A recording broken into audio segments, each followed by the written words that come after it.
The crystal chandeliers above the grand ballroom shimmered like captured stars, their golden light cascading over the polished marble floors where laughter and champagne flowed as easily as pride. It was the annual spring charity gala at the Windsor estate, a place where the city's elite gathered to be seen, admired, and silently envied. Limousines lined the driveway, each one releasing guests dressed in tailored suits and glittering gowns worth more than most people's yearly salaries. At the center of it all stood Eleanor Whitmore, the billionaire business magnate whose empire stretched from fashion to real estate to politics. Every head turned when she moved. Every smile bent itself into shape for her approval. That night, she wore a silver gown that looked like liquid moonlight. Her voice carried a softness sharpened by control, and when she smiled, it was the kind of smile that demanded acknowledgement, not affection. Her eyes, icy, assessing, scanned the room like she was the queen of a kingdom built from money and influence. And in many ways, she was. To those around her, Eleanor was untouchable, almost divine. But for one person in that glittering crowd, she was about to become something else entirely. An unforgettable reminder of cruelty disguised as class. Near the back of the hall, standing beside a refreshment table with trembling hands, was Lena Carter, a 14-year-old girl wearing a borrowed dress 2 sizes too big. The neckline sagged slightly, and the hem dragged against her scuffed shoes. But she had done her best. Her father, the janitor at Eleanor's corporate headquarters, had been invited as part of a new community outreach initiative. The company called it Inclusion. The guests called it Charity. For Lena, it was the first time she had ever stepped into a room that smelled of perfume so expensive it burned her throat. She clutched a small clutch bag, a thrift store find, and smiled shyly at the older women who stared as if she'd wandered into the wrong story. "Look at her," whispered a woman in pearls, her tone dripping with sugar and venom. "Isn't that Harold's daughter, the janitor?" Another voice joined in, laughing softly. "He must have begged to get in. Poor thing doesn't even know how to stand properly in a dress like that." The laughter pricked at Lena's skin like static. She lowered her eyes, wishing she could disappear. But her father had told her to hold her head high, no matter what. "You belong anywhere your kindness fits," he'd said earlier that evening, as he fixed the crooked strap of her dress with a safety pin. She repeated that in her head now, clinging to it like armor. Eleanor noticed the whispers too.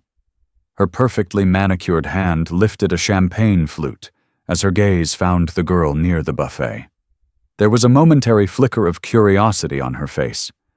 Then amusement. She turned to the women beside her, the ones who orbited her power like moons around a planet. "Is that the help's daughter?" she asked, voice sweet but sharp enough to slice pride in half. The women laughed, eager to please her. Someone murmured, "Yes, that's Harold Carter's girl." Eleanor tilted her head, eyes narrowing. "Well, she's certainly bold. Most of their kind know when to stay out of sight." The words weren't shouted, but they didn't need to be. In that glittering silence of wealth and wine, every syllable was loud enough. Lena froze. She had never heard someone speak like that, not directly, not about her father. She felt heat rush to her cheeks as if the room itself was mocking her. Around her, laughter rippled again. Quiet, careful, complicit. A waiter nearby pretended not to hear. Eleanor took a sip of champagne, watching the girl with the satisfaction of someone rearranging the social order. "Tell me, sweetheart," she said suddenly, her voice carrying across the marble floor, "are you enjoying yourself? Or do you find all this a bit much?" Lena blinked, unsure if she should respond. The spotlight of privilege burned on her, turning her into a spectacle. I'm fine, ma'am," she stammered, her voice trembling. "Oh, how lovely," Eleanor replied, her tone oozing politeness that wasn't polite at all. "It's good to see young people learning about the finer things in life. Perhaps it will inspire you to aim higher someday." The room chuckled, a soft wave of laughter dressed up as elegance. But beneath it was cruelty, the kind that smiles while it stings. Lena felt her chest tighten. Her eyes darted toward her father at the edge of the hall. He stood frozen, helpless, his gloved hands gripping the handle of a service tray he hadn't yet returned. He wanted to intervene but knew better. In rooms like this, speaking up cost more than silence could ever pay. Eleanor turned away, already bored with her own performance. But then she glanced back at Lena one last time, her lips curving into a smirk that carried decades of entitlement. "Some people," she said softly, loud enough for the crowd to hear, "just don't belong here." The words dropped like glass shattering. For a heartbeat, everything was silent. Even the string quartet seemed to falter, their notes hanging in the air like breath waiting to break. Lena stood motionless, her hands trembling at her sides. She could feel the sting of humiliation crawl up her throat, but she refused to let it spill as tears. Instead, she lifted her chin. Her voice, when it came, was quiet but steady, carrying through the heavy silence like a fragile melody that refused to be drowned. "Maybe one day," she said, her eyes locked on Eleanor's, "you'll understand what belonging really means." The guests shifted uneasily. Eleanor blinked, momentarily thrown off by the girl's calm defiance. For the first time that evening, she didn't have a ready smile or a cutting reply. She simply stared, caught between shock and irritation. As Lena turned away, her small shoulders squared like someone who had already won a battle she wasn't supposed to fight. As the orchestra resumed its music and conversations returned to their polite rhythm, a single thought lingered among those who had witnessed it. They couldn't quite name what they had just seen, whether it was bravery or foolishness. But one thing was certain. A line had been crossed, not by wealth, but by courage. And Eleanor Whitmore, for all her power, felt something she hadn't felt in years. Uncomfortable. The morning after the gala, sunlight poured through the towering windows of Eleanor Whitmore's penthouse, drenching the room in warmth that couldn't soften its chill. Everything inside her world was immaculate, sterile in its perfection. White marble countertops, silver-framed art pieces that cost more than houses, and orchids imported weekly from Thailand. Even the air seemed filtered, untouched by the chaos of the city far below. Eleanor stood by the glass balcony, holding her usual green smoothie, watching the skyline like it existed solely for her view. Her assistant, Clara, scrolled through the morning headlines on a tablet beside her. "You were radiant last night, Mrs. Whitmore," she said in a tone rehearsed for flattery. "The gala raised over $2 million for the education fund. The papers are already calling it the event of the season." Eleanor smiled faintly, her reflection blending with the city beyond the glass. "Good. Make sure they mention the Whitmore Foundation in the title, and call the press office. I want the photo of me with the mayor to be front page ready." Clara hesitated. "Of course. And about last night. There's a small note online. Just a few comments about, something you said during the event." Eleanor turned, her expression sharpening. "Something I said?" "It's nothing serious," Clara said quickly, forcing a laugh. "Just a few people thought your remark to the janitor's daughter was a bit honest?" Eleanor interrupted, her tone crisp. "People need to learn their place, Clara. I've worked too hard to pretend everyone deserves a seat at the same table." Clara nodded silently, hiding her discomfort behind professionalism. She knew Eleanor's charity events were less about giving and more about being seen giving, another jewel in the crown of her public image. The cameras, the gowns, the applause, all of it fed a hunger that success alone couldn't fill. While Eleanor's day unfolded with board meetings, television interviews, and private lunches, somewhere across town, a different morning began under flickering fluorescent lights. Inside a small two-bedroom apartment on the city's south side, Harold Carter tied his faded work boots, the leather cracked and softened from years of use. The smell of cleaning chemicals lingered faintly on his hands. no matter how often he washed. Them. His daughter, Lena, sat at the kitchen table with a bowl of cereal gone soggy, her eyes fixed on the clock. The air carried a quiet tiredness. Not sadness exactly, but the kind that comes from carrying too much dignity in a world that rarely sees it. "Dad," she said softly, "you don't have to work tonight. You've been covering for Mr. Rivas all week." Harold smiled, that slow, patient kind of smile that tried to make everything lighter than it was. "Bills don't pay themselves, sweetheart. Besides, it's quieter at night. Gives me time to think." Lena didn't reply. The events of the gala still clung to her like perfume she couldn't wash off. She had replayed that moment over and over, Eleanor's smirk, the laughter, her own trembling voice.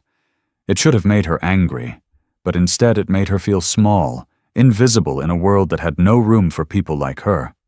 Harold noticed the look in her eyes. He reached across the table, rough hands brushing over hers. "You know," he said gently, "I've been cleaning those fancy buildings for 20 years. I've seen all kinds of people. Rich, poor, kind, cruel. But you know what I learned?" Lena looked up, waiting. "The ones who treat you like you don't belong. They're usually the ones afraid you might." Her eyes softened. "But she embarrassed me, Dad, in front of everyone." He nodded slowly. "Yeah, she did. And that says more about her than it ever will about you." Outside, the city hummed. Traffic, sirens, and life layered over each other like noise with meaning. Harold stood and gathered his uniform, the faded patch on the chest reading Whitmore Enterprises custodial staff. He adjusted his cap and slung his bag over his shoulder. "I'll be late again tonight. Big office meeting tomorrow. You'll be okay?" "I'll be fine," Lena said, but her voice lacked conviction. That night, when Harold arrived at the gleaming tower of Whitmore Enterprises, he paused before entering. The glass walls reflected the skyline like a mirror of power. Every window another reminder of the distance between those who worked here and those who owned it. Inside, the air smelled of waxed floors and expensive coffee. He greeted the security guard, who nodded with weary familiarity. As he started mopping the executive floor, his footsteps echoed softly down the corridor lined with portraits of Eleanor and her late husband, smiling from every frame. His movements were methodical, almost reverent, every sweep of the mop a silent acknowledgement of the lives that passed above his head. He cleaned the boardroom where million-dollar deals were struck, the marble foyer where reporters gathered, and finally, Eleanor's private office. He hesitated before entering. Her desk gleamed beneath the dim light, covered in glass awards and framed magazine covers. One of them read, "Eleanor Whitmore, the woman who built empires." He glanced around, noticing a discarded champagne flute from the gala still sitting on the side table. The lipstick mark on the rim gleamed faintly. With a sigh, he picked it up, placed it carefully in the trash, and began wiping the desk surface. His movements were gentle, almost respectful, even though this was the same woman who had humiliated his child. For Harold, dignity wasn't something others gave you. It was something you refused to let them take. At home, Lena sat by the window, staring at the glowing city skyline. Somewhere among those lights, her father was working, probably humming under his breath like he always did. The thought comforted her. She opened her sketchbook and began to draw. Shapes, faces, dreams she couldn't yet name. Maybe one day, she thought, she'd build something of her own. Something that couldn't be mocked away. When Harold returned near dawn, his shoulders sagged from exhaustion, but his eyes softened when he saw her asleep at the table, her sketchbook open beneath her hand. He brushed a strand of hair from her face and whispered, "You're going to do something special, Lena." She stirred slightly, half awake, mumbling, "Dad." I still keep hearing her words. He sat beside her, his voice a low murmur in the quiet. "Then hear mine instead," he said. "Don't let her words decide who you are." Lena opened her eyes fully then, the faintest trace of determination flickering in them like the first spark of fire. "I won't," she said. And in that moment, though nothing around them had changed, though the city still belonged to people like Eleanor Whitmore, something inside Lena had shifted. It wasn't loud, it wasn't dramatic, but it was real. The kind of change that starts small and ends up shaking the world that tried to silence it. The first Monday after the gala carried an uneasy silence for Lena Carter. School felt heavier that morning, the hallways louder, the glances sharper, and the whispers harder to ignore. Word about what had happened at the Whitmore Gala had traveled faster than wildfire. Some of the parents who attended couldn't resist gossiping, and their children brought those conversations straight into the classrooms and corridors. Lena kept her head down as she walked through the crowded hallway of St. Andrew's Preparatory Academy, the private school she attended on a scholarship her father worked double shifts to sustain. Her backpack felt heavier than usual, her steps quieter, as though she could hide inside them. She reached her locker and was about to turn the combination when a voice, cool and amused, drifted from behind her. Well, if it isn't the gala celebrity herself. Lena turned. Chloe Whitmore stood a few feet away, surrounded by two girls dressed in designer uniforms customized to flaunt their wealth, rather than comply with rules. Chloe's resemblance to her mother was uncanny. The same sharp jawline, the same confident posture that came from never being told no. Her lips curled into a smirk. "You really thought you could just show up there and fit in, huh? My mom told me what you said." Lena's chest tightened, but she didn't answer. Chloe leaned in, her tone dripping with mock sympathy. "She said you were brave. Isn't that cute? Brave for thinking you belong." The other girls giggled, their laughter slicing through the hallway's noise. "I didn't go there to belong," Lena said softly, turning back to her locker. "I went because we were invited." "Invited," Chloe repeated, pretending to think. "Right, the charity slot. My mom says it's important to remind people like you that generosity still exists."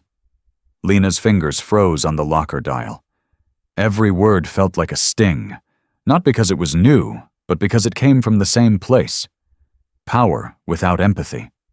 A teacher walked by, and the girls straightened, their faces instantly sweet and composed. As soon as the teacher disappeared, Chloe dropped her voice to a whisper that was almost crueler for how calm it sounded. "You embarrassed her, you know. My mom doesn't forget things like that. People who make her look bad never stay around long." Lena turned then, her voice low but steady. Maybe that's because she's afraid of people who aren't afraid of her. For a heartbeat, Chloe's smirk faltered. It wasn't a loud comeback. It wasn't angry or dramatic. But something in Lena's tone, that quiet assurance, carried weight. Before Chloe could respond, a familiar voice cut in. "Is everything all right here?" It was Mr. Daniels, Lena's history teacher, a man in his 40s with an easy smile that never quite hid the sharpness of his mind. He looked between the girls, sensing tension. "Yes, Mr. Daniels," Chloe said sweetly. "Just congratulating Lena on her charity work." He raised an eyebrow. "Funny, I didn't realize kindness came with applause." Then he turned to Lena. "You're on the roster for the district essay competition, aren't you? The one sponsored by Whitmore Enterprises?" Lena blinked. I didn't know there was one." Chloe's smile widened again. "Oh, it's a big deal. The winner gets a full scholarship to the Whitmore Academy summer program and an internship offer. My mom's one of the judges." Mr. Daniels nodded. "It's open to all students, and I think you'd do well, Lena. The topic this year is, what defines true success? Submissions close in 2 weeks. You should enter." Chloe folded her arms. "Good luck," she said mockingly. "My mom practically wrote the definition of success." Lena didn't reply, but her mind had already begun spinning. The irony wasn't lost on her. A competition about success, judged by the very woman who believed she didn't belong. That afternoon, as she sat in class, staring at the blank page in her notebook, she thought about her father's words. Don't let her words decide who you are. She thought about the sound of Eleanor Whitmore's laughter at the gala, The way people around her had smiled just to be on the same side of cruelty. She thought about how her father cleaned the floors that Eleanor's empire was built on, and how she had looked down on him without realizing she was standing on his work. Lena's pencil touched the paper. She began to write, not for the competition, not even for the scholarship, but for herself. Her words flowed like quiet rebellion. True success isn't about what you own, it's about who you lift when you rise. She didn't notice Mr. Daniels walking by until he stopped beside her desk. "That's quite a start," he said softly, reading the line upside down. "Keep going with that thought. You've got something real there." Lena looked up, surprised. "You think I could actually win?" Mr. Daniels smiled faintly. "I think you have something people like Eleanor Whitmore spend their lives trying to buy. Authenticity. Use it." When the final bell rang, Lena walked out into the chilly afternoon air, feeling something she hadn't felt since the gala. Control. The laughter, the whispers, Chloe's sneers. They all blended into background noise now. She couldn't silence them, but she could make sure they didn't define her. As she reached the school gates, Chloe's voice called after her one last time. "You're wasting your time, you know. People like us don't lose to people like you." Lena didn't turn around. She just smiled faintly and kept walking.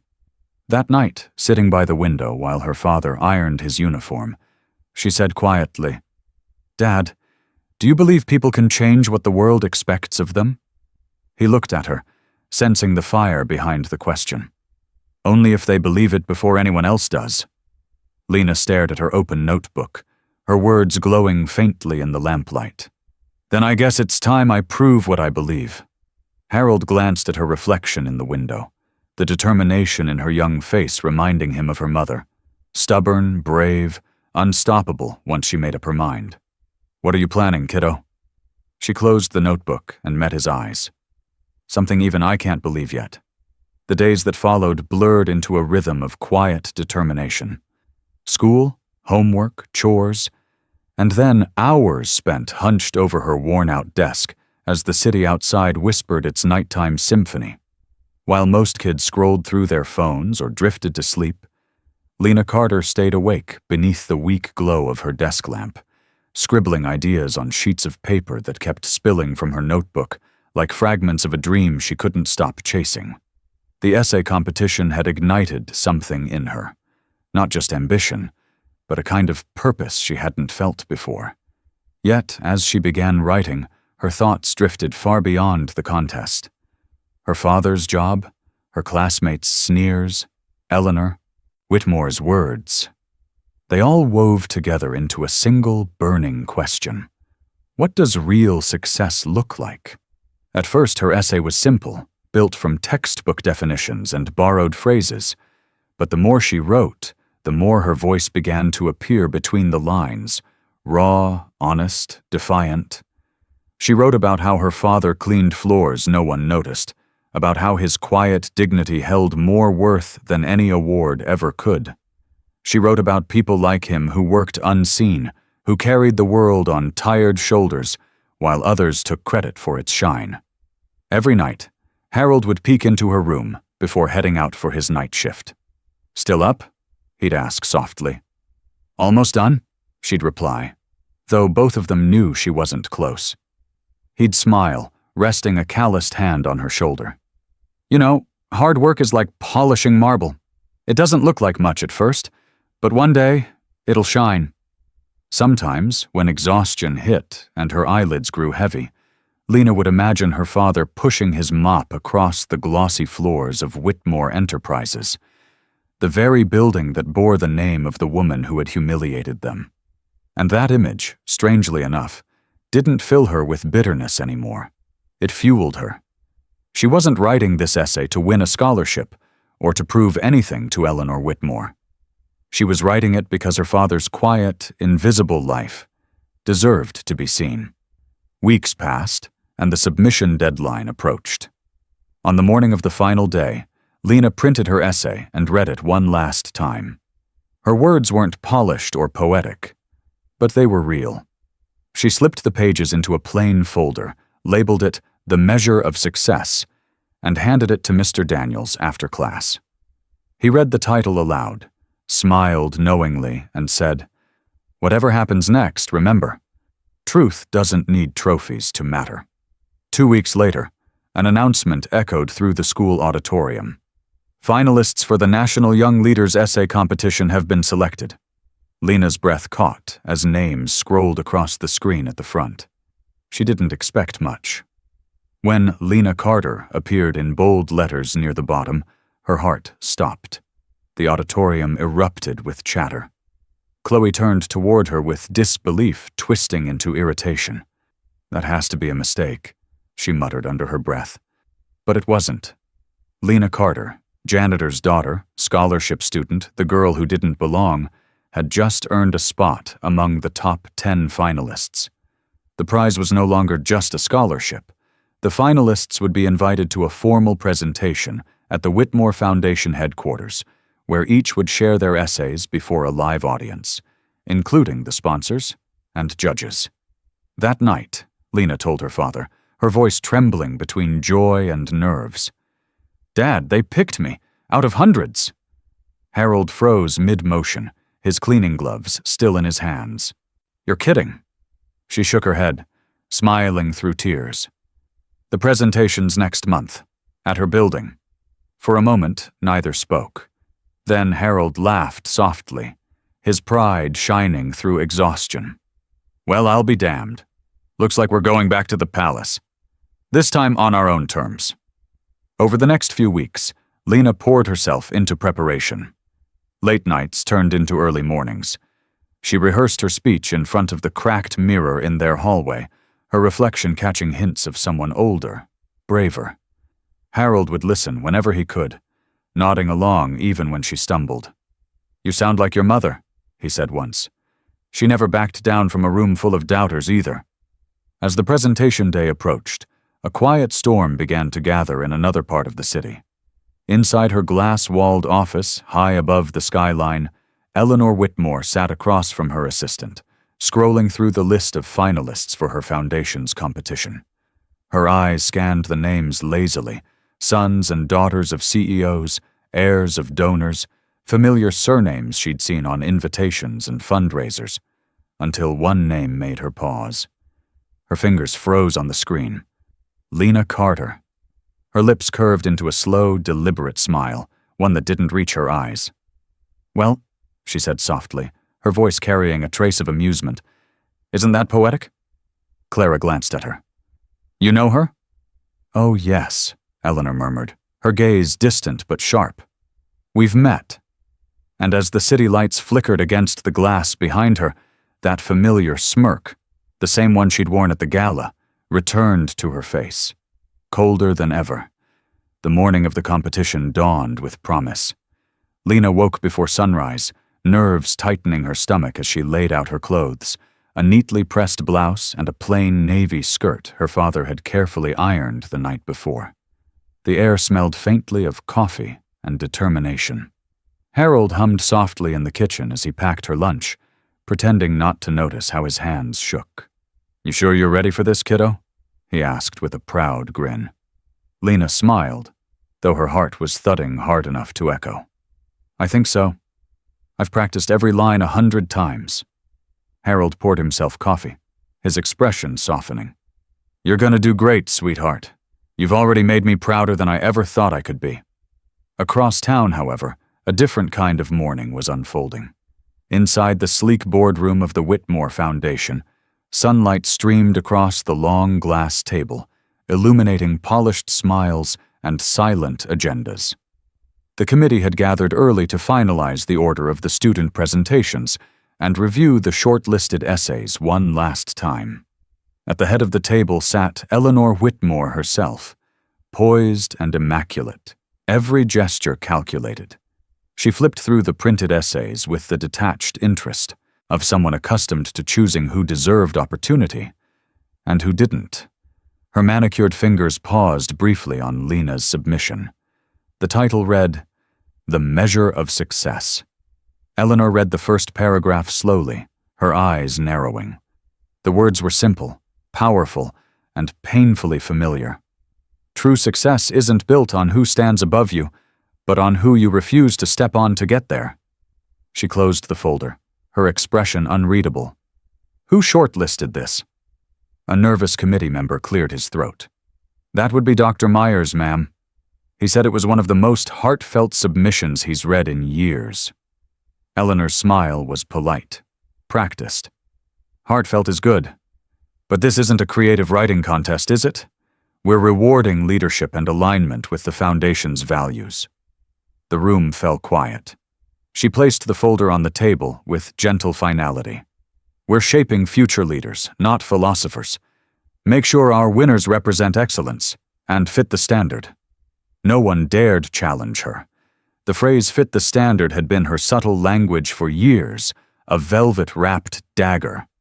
Everyone in that room understood what it meant. By afternoon, the list of finalists was quietly adjusted. Emails went out. Some celebrated, others didn't. At the small Carter apartment, the knock of the mail carrier was the loudest sound of the day. Lena tore open the envelope with trembling hands. The letterhead shimmered under the light. Whitmore Foundation National Essay Competition. Her father stood behind her, his smile ready. But as she read, her face paled. Dear Miss Carter, we regret to inform you that due to unforeseen adjustments to this year's finalist lineup, your presentation slot has been withdrawn. We encourage you to apply again next year.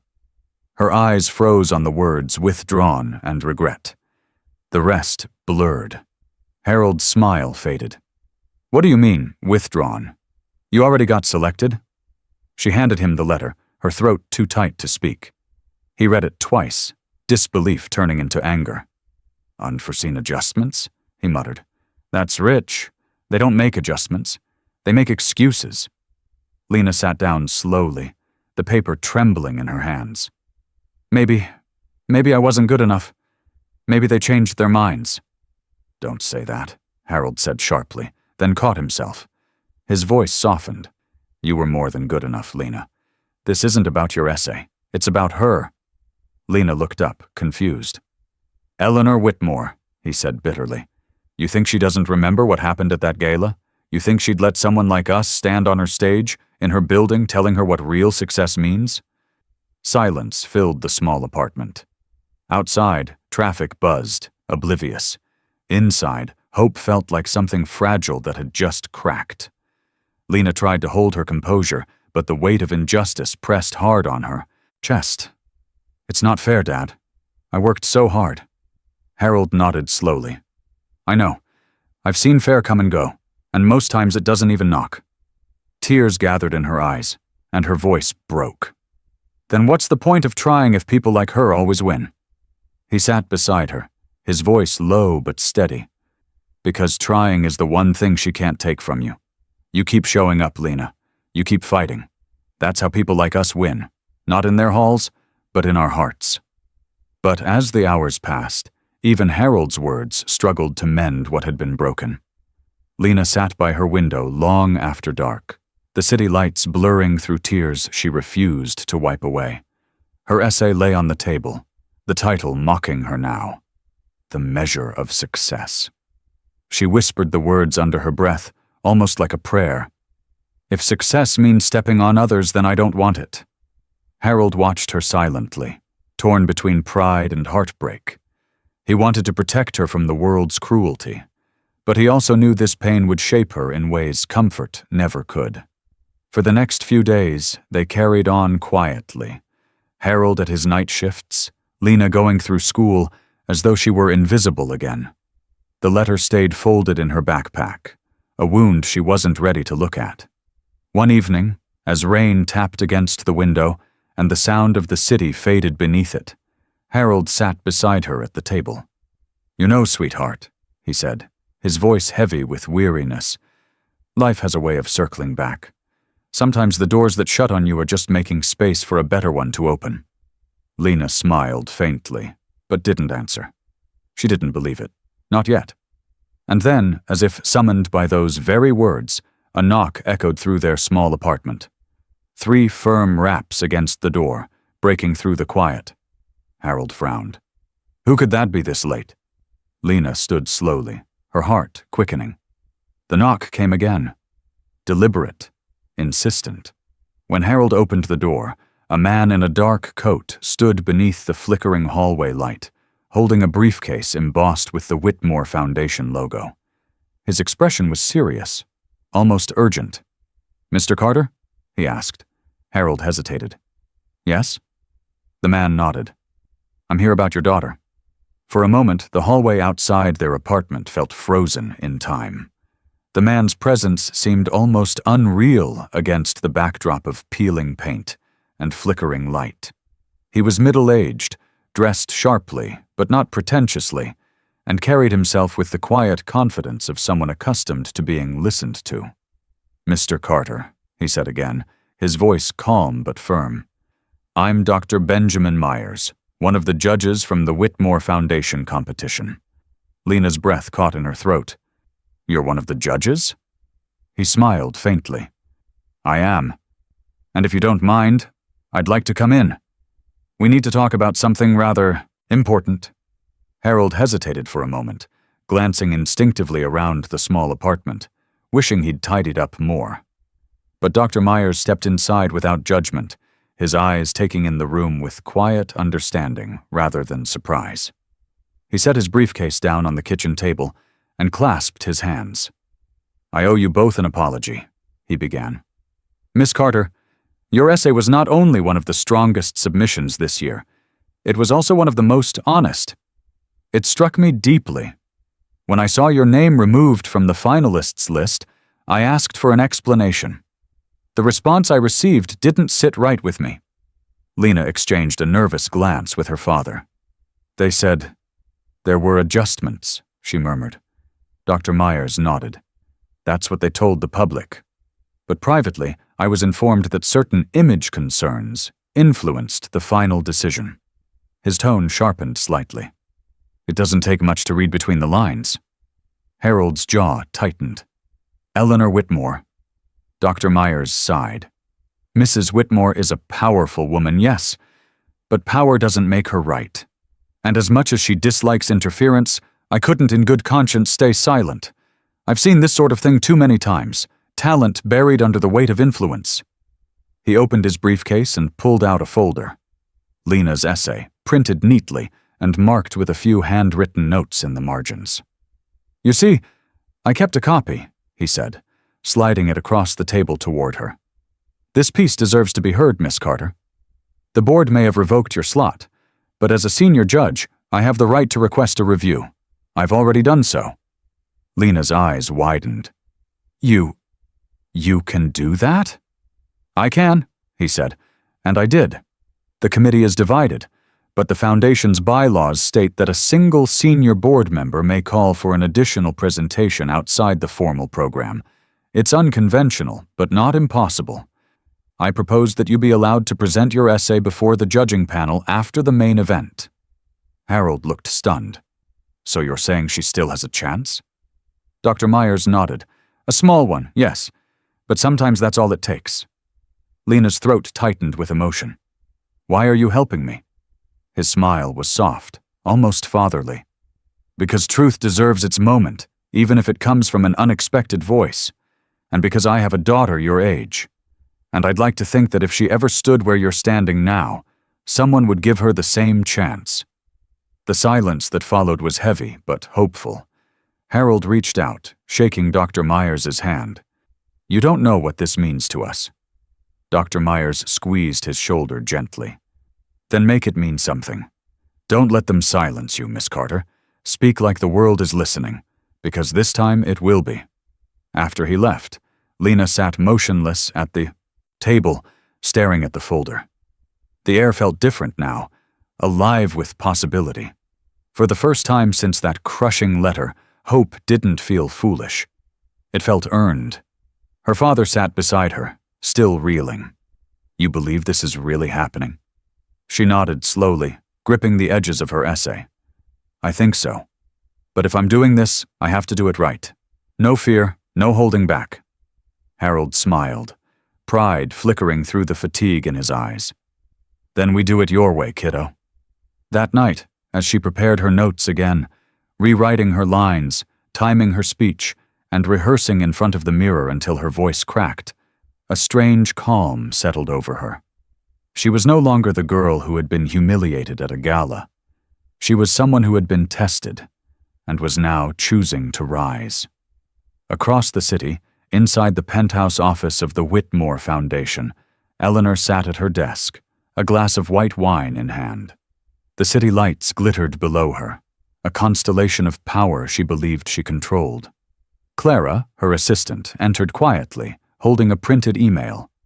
"Mrs. Whitmore," she said cautiously, "there's been a development regarding the essay competition." Eleanor didn't look up. "What kind of development?" Clara hesitated. "Dr. Myers has invoked his senior authority to request an independent presentation from one of the disqualified candidates." Now Eleanor looked up. "Which candidate?" Clara swallowed. "Lena Carter." Eleanor's expression didn't change, but something in her eyes darkened, that glacial calm of someone who'd been defied and refused to show it. "How quaint," she said finally. "And what does the board say?" "They're allowing it," Clara said carefully. "Given Dr. Myers' status, they can't overrule without a formal vote. It's been added as a special session after the final presentations." Eleanor's lips curved into a faint smile, thin, calculated, dangerous. "Then let her speak. It'll be good for our image. A gesture of fairness always plays well with the media." Clara nodded, unsure how to respond. "Should I inform the PR team?" "Yes," Eleanor said, swirling her wine. "And make sure the cameras are rolling. Let's see what the janitor's daughter sounds like when the spotlight's on her." Later that night, as she stood by the window overlooking her empire, Eleanor's reflection merged with the lights of the city. In her mind, the world was made of winners and watchers, and she intended to remind everyone which one she was. Meanwhile, miles away, in a modest apartment where dreams were built on faith instead of fortune, Lena Carter was standing before the mirror, reading her words aloud one last time. Her voice trembled, but her eyes burned with steady purpose. And then, as if destiny had a sense of timing, her phone buzzed on the table beside her. A new email notification glowed across the screen. She opened it slowly, breath caught in her throat. The message was short, formal, and impossible to misread. "Miss Carter, you are hereby invited to present your essay before the Whitmore Foundation Board as part of a special session. Attendance is mandatory. Location, Whitmore Tower. Date, Saturday, 6 p.m. Lena exhaled shakily, her heart pounding. The same building, the same woman, the same stage, only this time she wasn't going to be humiliated, this time she was going to be heard. The day of the presentation arrived like the calm before a storm. The morning air carried the scent of rain, heavy and electric, as though the city itself knew something significant was about to unfold. Lena Carter stood in front of the mirror in her small bedroom, smoothing down the same navy skirt she had worn to the gala months before. This time it didn't feel like a borrowed costume. It felt like armor. Her father stood by the doorway, straightening his tie with fingers that trembled slightly. He'd taken the night off for the first time in years, telling his supervisor that no floor in the city mattered as much as this day. "You ready?" he asked, trying to sound casual, but his voice betrayed the pride beneath it. Lena smiled faintly. "As ready as I'll ever be." He nodded, his eyes misting. "Then go make them see who you are." By late afternoon, the Whitmore Tower glowed like a beacon against the gray sky. The building's glass panels reflected the city lights, each one a symbol of wealth and control. As the car pulled up to the entrance, Lena's breath hitched.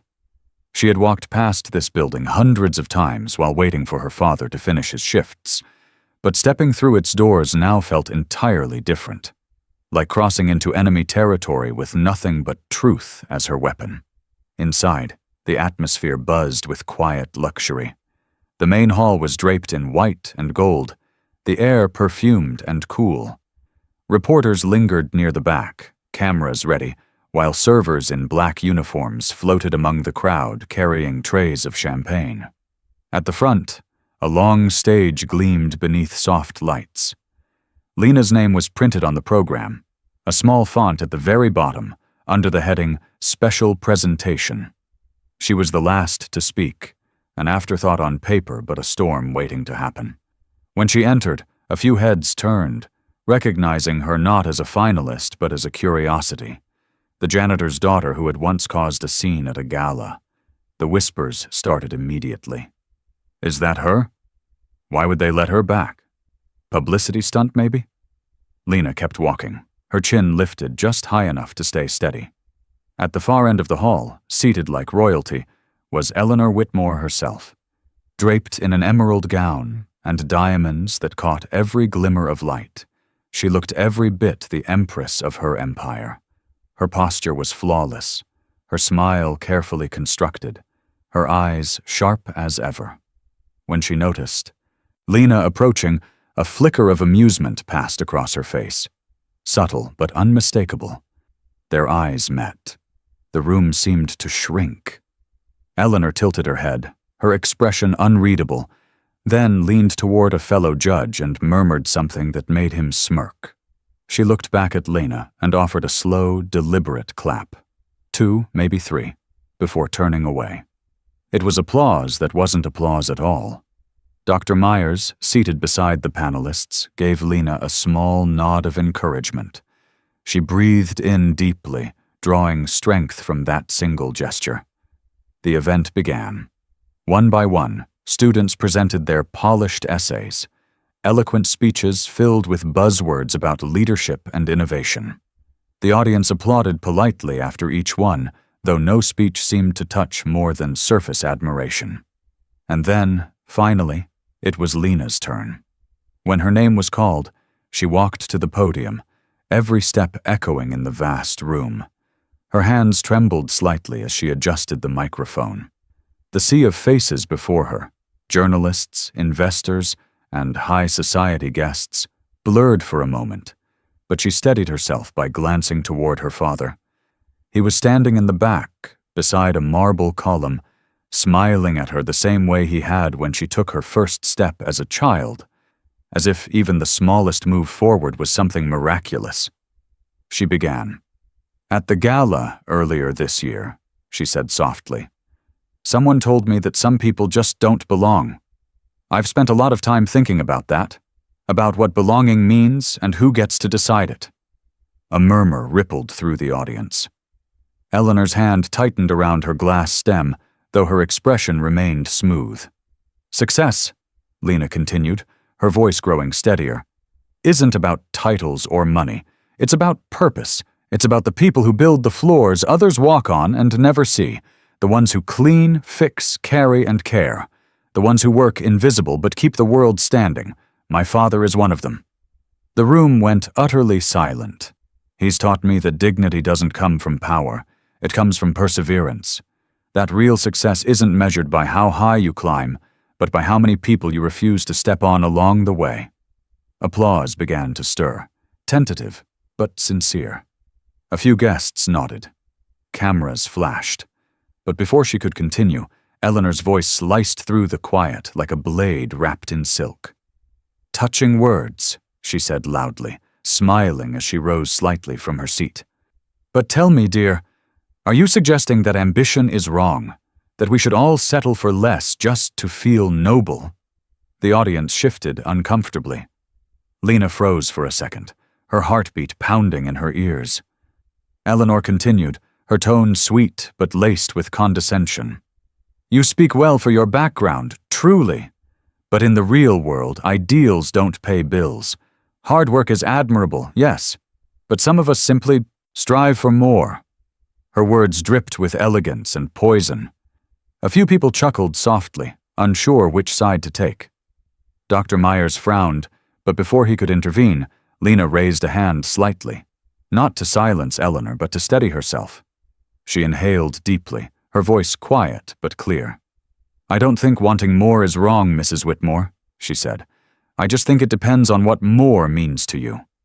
Eleanor arched an eyebrow, intrigued. Oh? And what does it mean to you, Miss Carter? The room held its breath. Lena hesitated, not out of fear, but because she wanted to choose her words carefully. Her father's voice echoed faintly in her mind. Don't let her words decide who you are. Her lips curved into a calm, almost knowing smile.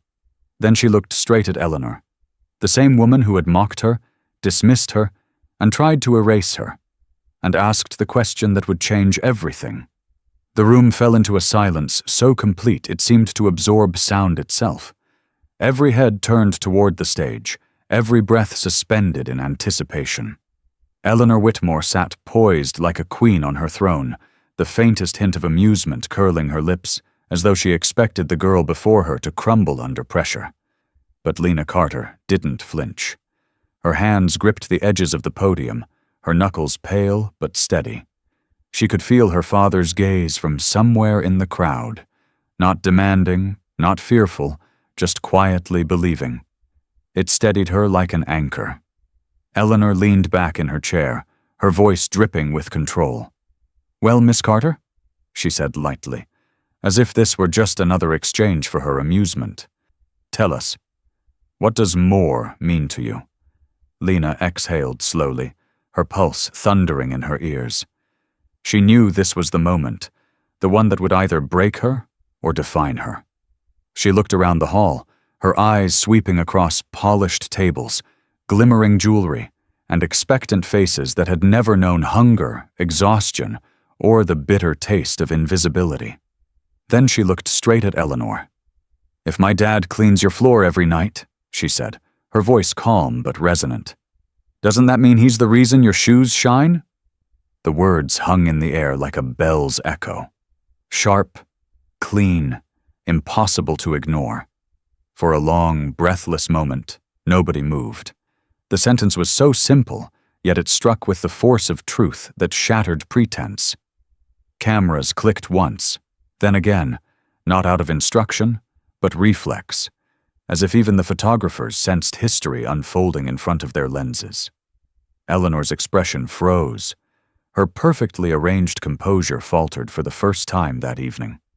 The practiced smile remained, but it no longer fit her face.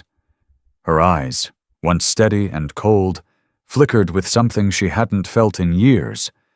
Confusion, discomfort, a flash of guilt she couldn't name. Dr. Myers leaned forward slightly, his expression unreadable, but his eyes alive with quiet pride. A murmur began to ripple through the crowd, soft at first, then growing, spreading like a current that refused to die down. Lena continued, her voice gaining quiet strength. "You said some people just don't belong. But maybe belonging isn't about wealth or status. Maybe it's about worth. And worth doesn't come from what you own, Mrs. Whitmore. It comes from what you give back."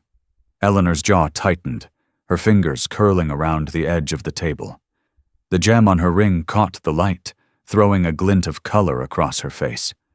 A flash that looked almost like heat. Lena stepped away from the podium slightly, her voice steady, her presence commanding despite her youth. "My father doesn't have your kind of success. He doesn't have an empire or a boardroom. But every night when he finishes his shift, the city looks cleaner. People like you walk into spotless offices because of people like him. Maybe real success isn't about being seen. Maybe it's about what you make possible for others, even when no one's watching."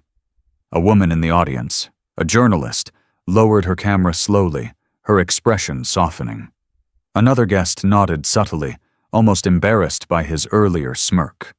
The applause didn't come yet, but it was building. Not loud, not forced, just a low hum of acknowledgement that something real had been said in a room built on appearances. Eleanor tried to speak, but when she opened her mouth, no sound came out. Her throat felt tight, her chest heavy. She forced a smile, searching for words that would reassert control. "How poetic," she finally managed, her tone trembling slightly beneath the surface calm. "But perhaps a bit naive. You'll understand, Miss Carter, that business doesn't run on sentiment." Lena nodded. "Maybe not," she said softly. "But humanity does." The murmur turned into a rustle, chairs shifting, people exchanging glances. Somewhere, a flash went off, catching the moment Eleanor's face changed completely, the subtle shift from superiority to exposure. And then, as though realizing just how many eyes were on her, she straightened. The smile snapped back into place, colder this time, more deliberate. "Well," she said briskly, rising from her seat, "this has been enlightening. Excuse me." She turned sharply, heels clicking against the marble floor, her emerald gown sweeping behind her like a banner of retreat. Every camera in the room followed her. She didn't look back. The doors at the end of the hall closed behind her with a sound that echoed louder than applause. The audience sat frozen, torn between awe and uncertainty, while Lena stood alone under the lights, her chest rising and falling as if she'd just surfaced from deep water. Dr. Myers was the first to stand. He clapped once, slow and deliberate. Then again. And again. The sound spread, tentative at first, then growing until the entire room was filled with applause that wasn't polite anymore. It was real. Lena blinked, tears stinging her eyes, not from sadness but from something deeper. Relief, vindication, release. Her father, standing in the back, clapped too. But his eyes weren't on the crowd or the cameras. They were on his daughter, the same girl who once came home humiliated, now standing before the very people who had tried to break her, shining brighter than all their chandeliers combined. As the applause swelled, reporters whispered frantically, cameras clicked in rhythm, and somewhere in the chaos, a producer barked orders for the footage to be saved. Every second of it. Because what had just happened wasn't just a speech, it was a reckoning. And though Eleanor Whitmore had walked out of that hall with her head high, she had no idea that by the time she reached her car, the moment she fled from would already be circling the internet, gaining speed faster than she could ever control, a truth that Sharp couldn't be hidden. By the next morning, the world had already chosen sides. The video, recorded by 3 different guests and 1 anonymous staff member, was posted online before dawn. It spread like wildfire across every major platform: Facebook, Instagram, Twitter, YouTube, TikTok, each clip capturing the same moment. Lena Carter, standing under the blinding lights of the Whitmore Foundation gala, asking calmly, "If my dad cleans your floor every night, doesn't that mean he's the reason your shoes shine?" The internet erupted. Within hours, the clip hit 10 million views. Hashtags trended across continents. Chashter shine because of him, Chash Lena Carter, Whitmore humility, real success. Thousands of comments flooded in, each one echoing outrage, admiration, and something deeper, recognition. Finally, someone said it. She spoke truth to money. This girl just schooled a billionaire with 1 sentence. That's not just courage, that's grace under fire. The image of Lena, her voice steady and eyes unwavering, became a symbol, shared on news outlets, memes, digital posters, even motivational reels. The media called her the girl who silenced power. By mid-afternoon, journalists were camped outside the Whitmore Tower, shoving microphones at anyone who might know her. Meanwhile, Eleanor Whitmore's carefully polished world began to crack. Inside her office, the atmosphere was tense and brittle. The city skyline gleamed through her floor-to-ceiling windows, but even that view, the one that had always soothed her, felt smaller, harsher now. Her phone buzzed relentlessly with calls she didn't want to answer. Shareholders, sponsors, journalists, old acquaintances suddenly demanding clarification. Across from her, the PR team huddled around the conference table, their voices urgent but measured. "Mrs. Whitmore, we're advising immediate damage control," said Andrew, her head of communications. "The story's everywhere. CNN just ran a segment. They're calling it the Shine Question. We're already seeing boycotts of Whitmore products trending on X." Eleanor's jaw tensed, though her voice remained calm. "Online outrage is temporary," she said. waving a dismissive hand. People move on. Andrew exchanged a look with the others. This isn't just online, ma'am. 3 of our corporate partners have paused collaborations. The Education Council wants to review your foundation's ethical practices, and the scholarship sponsors are considering pulling out. Her smile faltered, just for a heartbeat. All this over a child's emotional outburst? Andrew hesitated. It wasn't seen as an outburst. It was seen as truth. That word, truth, landed like an insult. Eleanor stood abruptly, walking toward the window. Her reflection stared back at her. Flawless, poised, but with cracks beginning to show around the eyes. The city below buzzed with life, but for the first time, she felt as though she were watching a place she no longer ruled.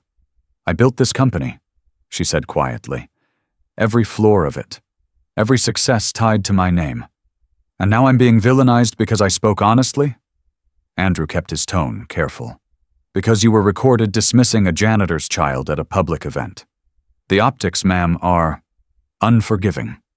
Eleanor turned sharply. Optics, she repeated, her voice like glass.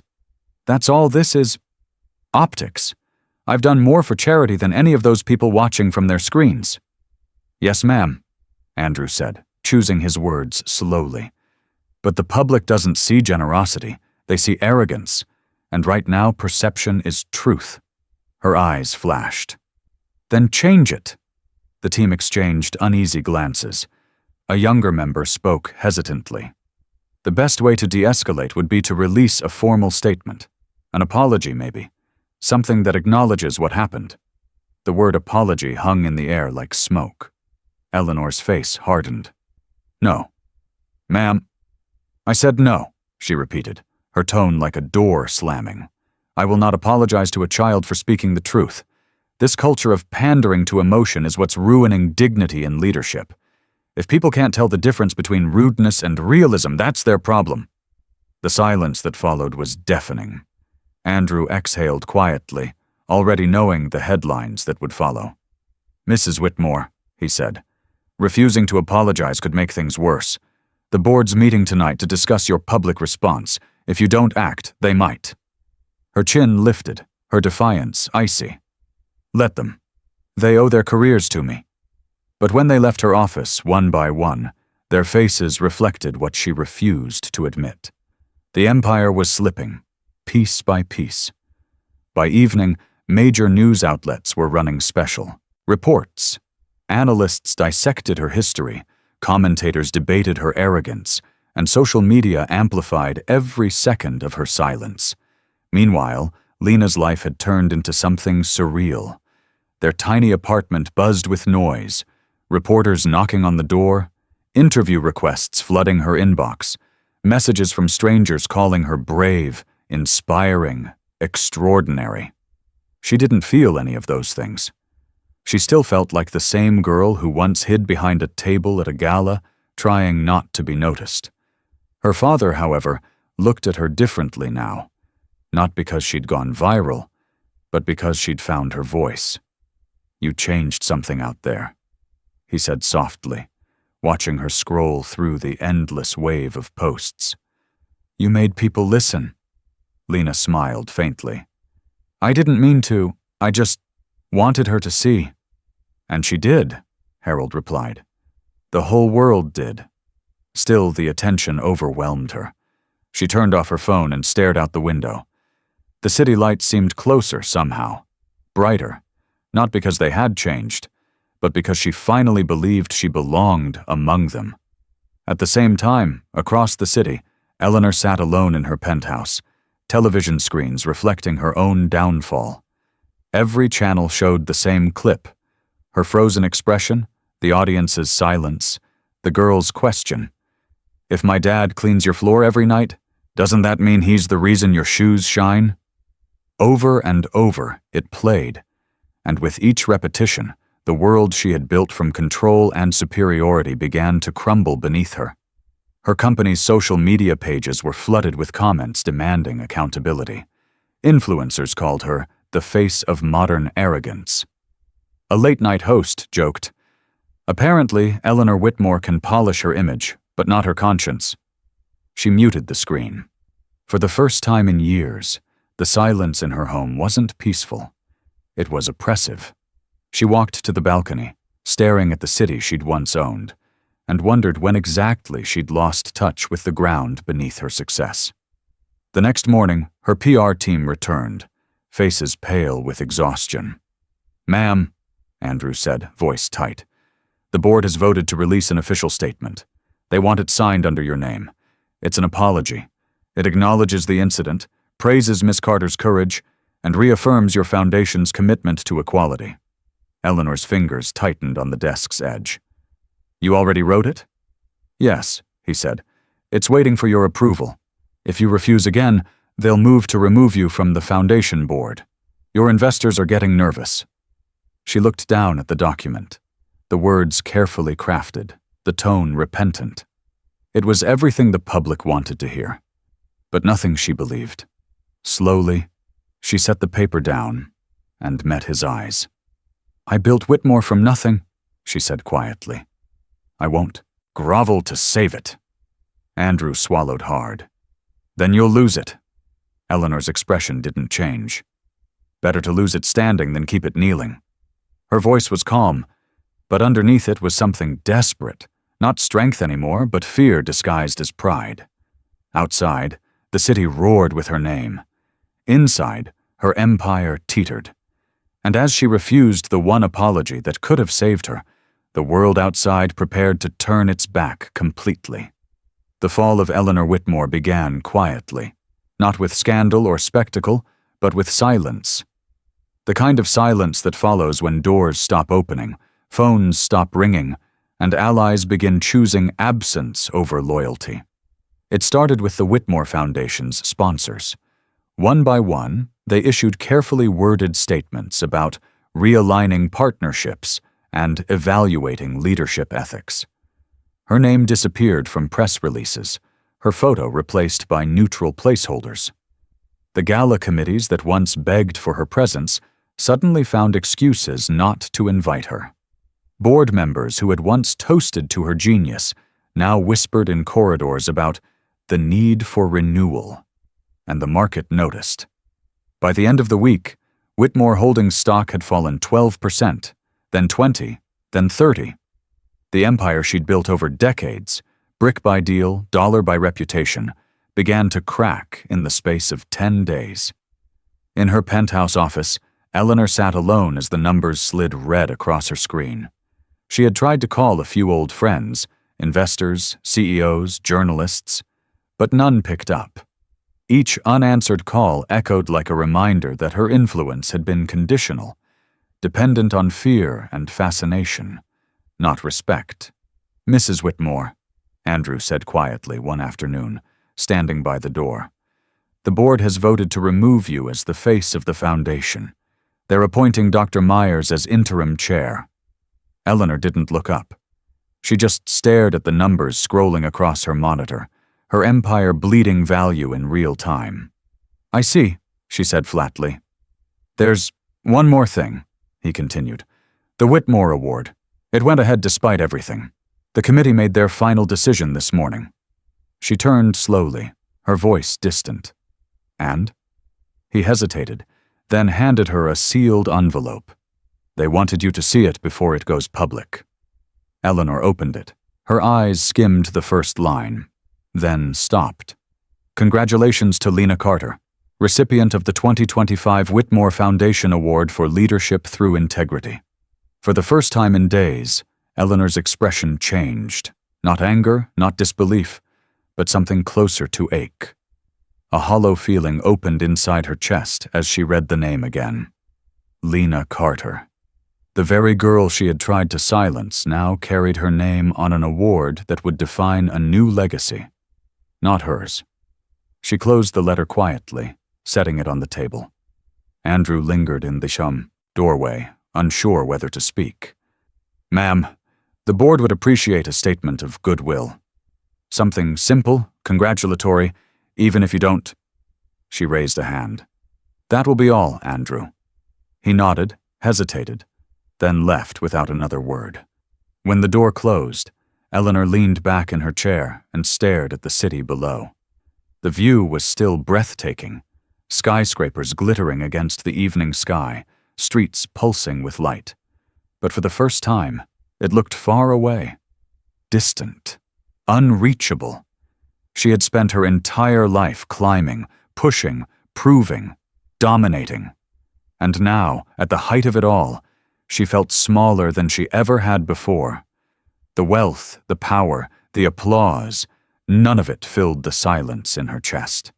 Meanwhile, across the city, Lena's life was shifting in the opposite direction. The day the results were announced, her school held a small assembly in the auditorium. When her name was called, the room erupted in cheers.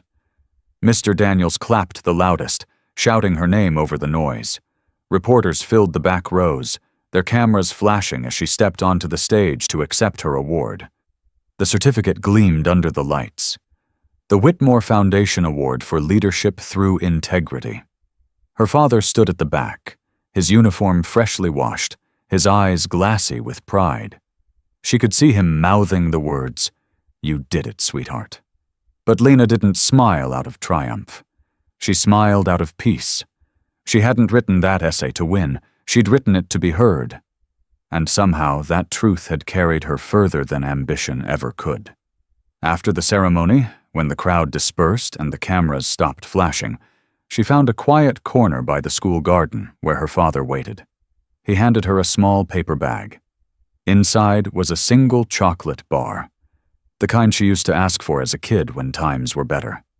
"It's all I could afford," he said sheepishly. Lena laughed softly. "It's perfect." They sat together under the dim glow of the streetlight, sharing chocolate like they used to, saying little but feeling everything. That night, while father and daughter celebrated quietly in their humble kitchen, another light burned in the penthouse above the skyline. Eleanor stood by her window, wine untouched, her reflection fractured against the city glass.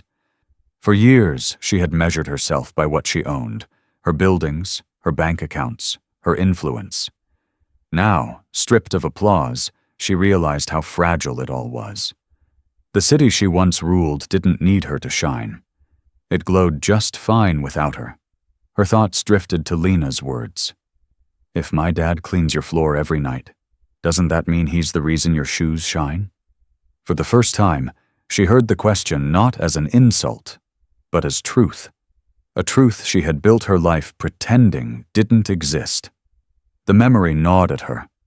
The way the room had turned, the sound of the applause, the look on Lena's face when she spoke. She had seen dignity that night, not the kind born from money but from integrity, and though she tried to bury it beneath pride, it haunted her. By midnight, she couldn't stand the stillness anymore. She grabbed her coat and keys, ignoring her assistant's unanswered calls, and drove through the quiet streets. The city that once moved for her now felt enormous and unfamiliar. When she reached the Whitmore Tower, the lobby lights were dimmed, the security guard barely glancing up as she entered. She rode the elevator down, not up, to the basement, where the janitorial staff worked long after the world had gone home. The smell of disinfectant and floor polish filled the air, a scent she'd always associated with others, never herself. And there, beneath the hum of fluorescent lights, stood Harold Carter. He didn't see her at first. He was mopping the marble hallway outside the conference room, humming under his breath, the same soft tune he used to calm himself through exhaustion. Eleanor stopped a few feet away, uncertain for once what to do with her hands, her voice, her presence. The woman who once commanded rooms without effort now stood in the presence of a man she had never truly seen, and for the first time in her life, she felt small. For a moment, Eleanor simply stood there, frozen in the fluorescent half-light, unsure how to move forward or what words could possibly bridge the chasm she had created. Harold Carter continued his slow, rhythmic mopping, unaware of her presence, until the faint echo of her heels stopped a few feet behind him. He turned, startled, the mop pausing mid-air. The sight of her, immaculate even at midnight, wrapped in a long black coat, her hair swept back neatly as always, seemed so out of place in that basement that for a second he thought he must be dreaming. "Mrs. Whitmore," he said quietly, unsure if he was supposed to speak her name at all. Eleanor hesitated, her usual certainty replaced by something that almost looked like fear. "Mr. Carter," she said softly, her voice thinner than he'd ever heard it. I hope I'm not disturbing you." He set the mop aside, straightening slowly. "You're standing in a janitor's hallway at midnight. I'd say that's disturbing enough." Her lips twitched, a faint shadow of a smile. "Fair." They stood in silence for a long moment. The hum of the vending machine filled the air. Somewhere, a clock ticked. Eleanor looked down at the gleaming floor, so spotless it reflected the faint outline of her heels. "I didn't realize it would look like this," she murmured. "Down here. So quiet." Harold studied her carefully. "Most people don't come down here to realize much of anything, ma'am." Eleanor's throat tightened. "I deserve that." He shrugged gently, neither cruel nor forgiving. "I wasn't trying to be unkind, just honest." She nodded, exhaling slowly. Honesty. That's something I've had a complicated relationship with lately. When she finally met his eyes again, there was no trace of the iron certainty that once defined her. Her gaze was raw, human. "I came here because I owe you something," she said. "An apology. Not just for what I said to your daughter, but for what I represented when I said it." Harold blinked, surprised. "I used to think dignity came from success," she continued quietly. "From power, achievement, control. But when I saw that video, when I heard her words again, I realized how wrong I was. I spent my life building towers high enough to look down on everyone else, and somehow I still ended up the smallest person in the room." Her voice wavered, but she didn't stop. "When I humiliated her at that gala, it wasn't about her. It was about me, about my fear of being ordinary, of being vulnerable, of being human. And I took that fear out on a child who only ever carried grace." Harold listened without interruption. There was no triumph in his face, no satisfaction. Only stillness. The kind of stillness that comes from years of hearing apologies that mean less than silence. "I don't expect forgiveness," Eleanor said finally, her hands trembling slightly at her sides. "I just couldn't live another day pretending I didn't see what I'd done." For a long time, Harold said nothing. Then he took a slow step forward, his voice quiet but firm. "You know," he said, "when I heard what you said to her that night, I was angry. I won't lie. Angry in a way I haven't been in a long time. But then I watched my daughter come home and turn that pain into something powerful. She wrote that essay, she spoke her truth, and the world heard her. If that came from your cruelty, then maybe something good finally came out of your mistakes." Eleanor swallowed hard. "She has your strength?" He smiled faintly. "No, she's got her own. I just keep the floor steady for her to walk on." Something in those words cracked the last of Eleanor's composure. She lowered her head slightly, her voice trembling. "I don't deserve her forgiveness." "Maybe not," Harold said gently. "But forgiveness isn't something you earn. It's something you learn. She's already learned it, I think. She's not angry at you anymore. She's too busy building something better." Eleanor's eyes glistened. "You raised her well." He chuckled softly. "I just tried to show her that kindness isn't weakness. Looks like she proved it better than I ever could." Silence settled again, but this time it wasn't heavy. It was peaceful. The distance between them no longer felt like a canyon, but a bridge waiting to be crossed. From the end of the hallway, footsteps echoed softly. Lena appeared, holding a thermos of coffee for her father.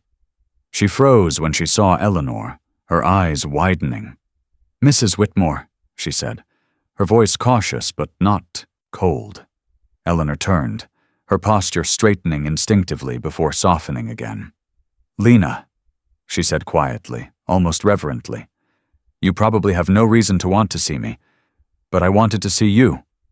Lena glanced at her father, who gave a small nod. She stepped forward slowly, uncertain but composed.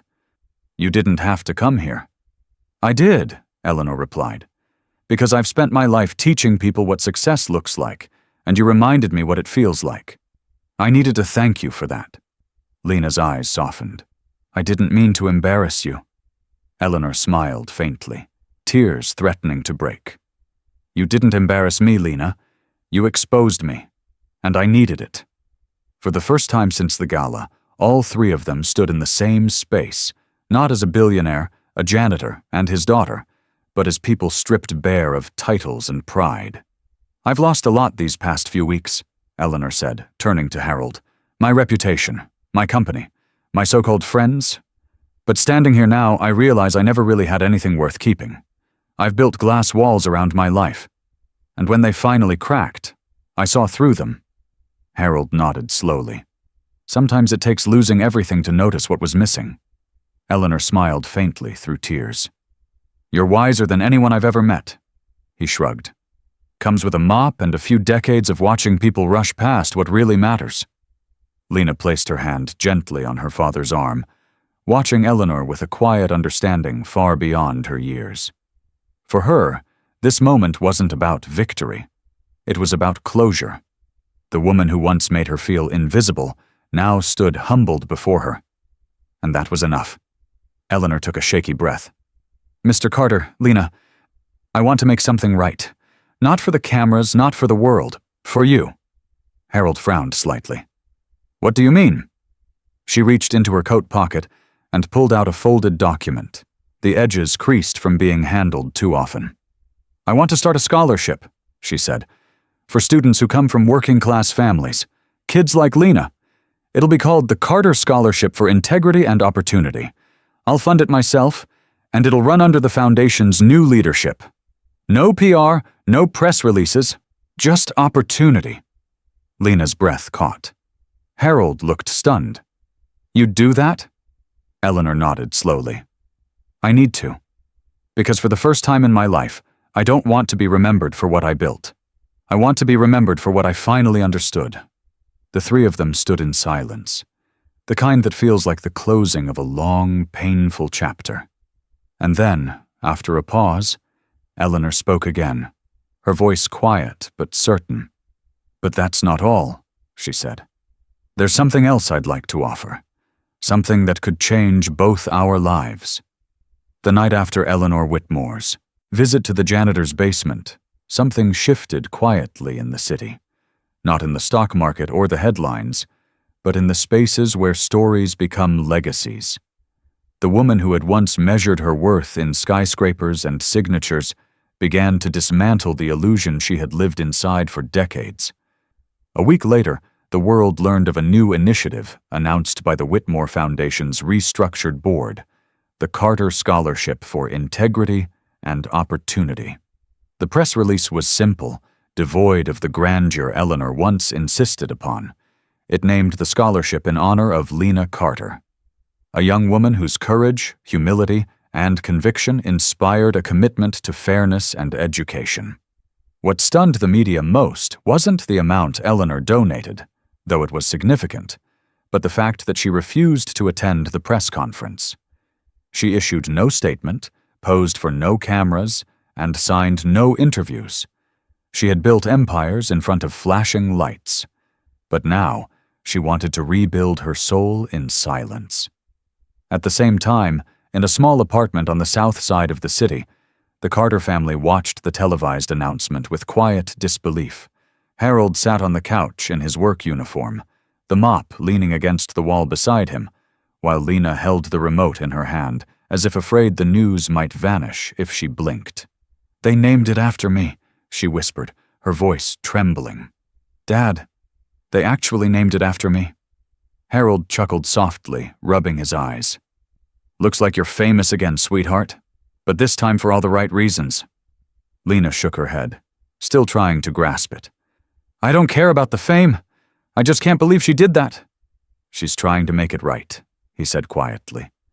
And that's more than most people ever try. Life began to move forward. Slowly. Beautifully. The chaos that once surrounded them faded into something gentler. Opportunities. Letters from universities. scholarships that once felt unreachable now within grasp. Months later, Lena stood at the gates of Columbia University, clutching her admission packet and staring up at the ivy-covered buildings. She had earned a full academic scholarship, made possible through the Carter Foundation's new partnership with the Whitmore Grant. Her father stood beside her, older now, but still carrying that same quiet pride that had seen her through every storm. "Never thought I'd see the day," he said, shaking his head with a grin. "You're about to walk into a world that's going to be lucky to have you?" Lena smiled, slipping her arm through his. "I'll still call home every Sunday." He chuckled. "You'd better." As they walked through the campus gates, the autumn wind swept leaves across the path, golden and red. For Lena, each step forward felt like a promise, not just to herself, but to everyone who'd ever been told they didn't belong. Meanwhile, across the city, Eleanor sat in her office, a smaller one now, modest and sunlit, far from the penthouse she once ruled. She had sold her shares in Whitmore Holdings and stepped down from every board seat. Her days were quieter, but for the first time in her life, she felt present. She spent her mornings volunteering at community programs the foundation funded, her afternoons helping oversee the scholarship applications. Her old friends had vanished. The invitations stopped. The magazines forgot her name. Yet none of that felt like loss anymore. She received hundreds of letters from students who'd benefited from the scholarship. Letters filled with gratitude, dreams, and hope. But one letter stood out among them, handwritten in neat, careful script. It read, "Dear Mrs. Whitmore, I don't know if you remember the night you came to see us in the basement hallway. I remember every word. I used to think forgiveness was something you gave to people who deserved it, but now I understand it's something you give to free yourself. Thank you for keeping your promise, not just to me, but to everyone who needed a chance. I'm studying sociology now, focusing on inequality and ethics. Maybe someday I'll build something that helps others the way you helped me." With respect and gratitude, Lena Carter Eleanor read it twice. By the third time, her hands were trembling. She leaned back in her chair, eyes glistening, and whispered to the empty room, "You already have." Later that year, the two women met again. Not at a gala or a boardroom, but at a modest scholarship ceremony in a downtown community center. The room was filled with students in simple clothes, their eyes bright with possibility. There were no cameras, no velvet ropes, no crystal chandeliers, only laughter, paper certificates, and the sound of futures being rewritten. When Lena stepped onto the stage to deliver a short speech, she spotted Eleanor sitting quietly in the back row. No fanfare, no attention, just presence. Their eyes met, and for a brief moment, everything that had once divided them, class, pride, pain, dissolved into something wordless and complete. Lena spoke to the crowd, her voice steady and warm. "This scholarship isn't about money. It's about belief that no matter where you come from, your voice matters. It's about remembering that every person, no matter their title or uniform, holds the power to lift others. That's what real success looks like." Eleanor lowered her gaze, tears sliding down her cheeks, quiet and unhidden. When the event ended, Lena found her by the door. They exchanged no formal greetings, no awkward small talk, only a smile, the kind that carried forgiveness, gratitude, and closure all at once. Eleanor reached out, her voice barely above a whisper. "You changed me." Lena shook her head gently. "No, Mrs. Whitmore. You changed yourself." Outside, the evening sun bathed the street in gold as the two women walked out together, one who had learned what wealth could never buy, and one who had proven that dignity could never be taken away. As they parted ways, Eleanor glanced once more at the fading skyline and thought of the line she'd spent her life rewriting in her heart. Some people are born rich, others are born to teach the rich what real wealth means. If this story touched your heart, take a second to share it, because sometimes one small story can remind the world what real respect means. Subscribe now for more true stories that prove kindness is stronger than power.